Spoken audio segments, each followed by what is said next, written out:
بسم اللہ الرحمن الرحیم۔ میں ہوں آپ لوگوں کا ہوسٹ خالد بلال لغاری۔ تو آپ لوگ ہمارا چینل دیکھ رہے ہیں ایگری سولوشن۔ کسان بھائیو، آج جو ہمارا ٹاپک ہے وہ ہے بیج کو زہر لگانا۔ جی ہاں دوستو، بیج کسی قسم جس فصل کا بھی ہو اس کو بیج کو زہر ضرور لگانا چاہیے۔ میں ان کو آج آپ لوگوں کو بتاؤں گا کہ اس کے کیا فوائد ہیں۔ اور جو آج ہمارا ٹاپک ہے یہ ہے مکئی کے بیج کو زہر لگانا۔ ویسے کسی بھی قسم کا ہو تو اس کو بیج کو زہر ضرور لگانا چاہیے۔ تو آگے بڑھنے سے پہلے کسان بھائیو، ہمیشہ کی طرح ایک چھوٹی سی گزارش ہوتی ہے، اگر آپ لوگ ہمارے چینل پر ابھی آئے ہیں تو ہمارے چینل کو یہاں پہ سبسکرائب کر دیں۔ اگر سبسکرائب نہیں کیا ہوا تو بیل آئیکن کو آل کر دیں تاکہ نئی آنے والی ویڈیو آپ لوگوں تک بر وقت پہنچ سکے۔ کسان بھائیو، جیسا کہ آپ دیکھ رہے ہیں اپنی سکرین پر، ہم پہلے بھی کافی ٹاپک پر بات کر چکے ہیں۔ امید کرتا ہوں کہ آپ لوگوں نے ہمارے چینل کا ضرور وزٹ کیا ہوگا۔ اگر نہیں کیا تو ہمارے چینل کو ضرور دیکھ سکتے ہیں۔ کافی ٹاپک پر بات ہو چکی ہے، ہر قسم کی فصل کے بارے میں بات ہو چکی ہے۔ اگر آپ لوگوں کا کوئی سوال ہو تو آپ کامنٹ میں ضرور کریں۔ ویسے بھی اپنی رائے کا اظہار ہر ویڈیو کے بارے میں دیا کریں، یہ ایک حوصلہ افزائی کا ذریعہ ہے۔ امید کرتا ہوں کہ آپ لوگ ہماری حوصلہ افزائی ضرور کریں گے۔ کسان بھائی، اب آ جاتے ہیں اصل اپنے ٹاپک کے جانب، بیج کو زہر لگانا۔ جی ہاں، مکئی کے بیج کو زہر لگانا کے حوالے سے ہمارا ٹاپک ہے۔ بہار یا مکئی ہو یا موسمی ہو، ابتدائی مرحلے میں اس کے فوائد کیا ہیں اگر ہم زہر لگائیں گے؟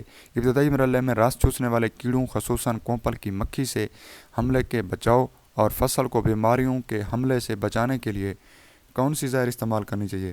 ایزاکسٹروبن پلس کلوتھین ڈینیا 62.5% بحساب 9 گرام فی کلو، یا امیڈا کلوروپیڈ پلس ٹی بی کنازول 77.25% فی بحساب 10 ملی لیٹر فی کلو۔